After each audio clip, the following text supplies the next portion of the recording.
শহরের যান্ত্রিকতায় হারিয়ে যাচ্ছে খেলার মাঠ। শিশুরা আসক্ত হয়ে পড়ছে ডিজিটাল ডিভাইসের প্রতি। যেখানে ইউরোপিয়ান ক্লাবের আদলে বসুন্ধরায় কিংস ফুটবল একাডেমিতে রঙিন স্বপ্ন বুনছেন আগামীর ফুটবলরা। তিনটি ভিন্ন ক্যাটাগরিতে প্রশিক্ষণ নিচ্ছে খুদে ফুটবলাররা।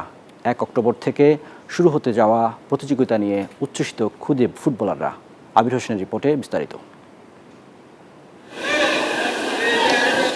বসুন্ধরা কিংস অ্যারেনার পাশে গড়ে উঠেছে এই বয়সভিত্তিক ফুটবল একাডেমি। সপ্তাহে 5 দিন চলে এই ফুটবল প্রশিক্ষণ। প্রতি শুক্র ও শনিবার সব বয়সের ফুটবলাররা প্রশিক্ষণ করেন।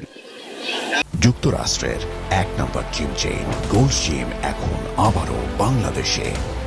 বসুন্ধরা আবাসিক এলাকা ও বসুন্ধরা সিটি শপিং মলে। টিভির পর্দায় মেসি রোনালদোর খেলা দেখে পড়েছেন ফুটবলের প্রেমে। তাই তো কড়া রোদেও চলছে নিজের স্বপ্ন পূরণ করার চেষ্টা। নেইমারের খেলা দেখে আমি ফুটবল খেলা শুরু করছি, আর জীবনেও থামবো না ইনশাল্লাহ। আমার ছোটবেলা থেকে ফুটবল অনেক পছন্দ, ছোটবেলা থেকেই খেলি। মেন কথা হচ্ছে এটা। খুদে ফুটবলারদের ভিতর প্রতিযোগিতা বাড়াতে 1 অক্টোবর থেকে আয়োজন করা হয়েছে বয়সভিত্তিক প্রতিযোগিতা। একটা প্লেয়ার হইতে গেলে দুইটা জিনিস দরকার, ট্রেনিং আর একটা কম্পিটিশন। আমরা কম্পিটিশন মিস করছি, এখন থেকে রেগুলার কম্পিটিশন করবো।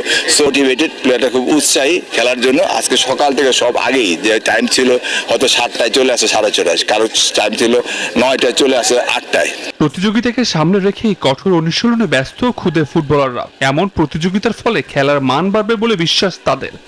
টুর্নামেন্ট অনেকদিন পর টুর্নামেন্টটা চালু হলো, সবারই আগ্রহ আছে এখান থেকে একটা কিছু করার। আমারও ইচ্ছা আছে এখান থেকে একটা কিছু করবো ইনশাল্লাহ। প্রস্তুতি সবার অনেক ভালো চলছে। 1 তারিখ থেকে টুর্নামেন্ট শুরু। আজ পর্যন্ত এই কদিন যে প্র্যাকটিসগুলো হবে, সেই প্র্যাকটিসগুলো আমরা মনোযোগ দিয়ে এখন করার চেষ্টা করব। এরকম টুর্নামেন্ট বাংলাদেশে খুব কমই হয়। বসুন্ধরা কিংসে প্রথমবার এরকম বড় একটা টুর্নামেন্ট আয়োজিত হচ্ছে। আমরা সবাই খুশি। আমরা চাই যেন ভবিষ্যতে এরকম আরো টুর্নামেন্ট হয়। বসুন্ধরা কিংসের এই উদ্যোগের প্রশংসা করেছেন উপস্থিত অভিভাবকরা। আবির হোসেন, নিউজ 24, ঢাকা।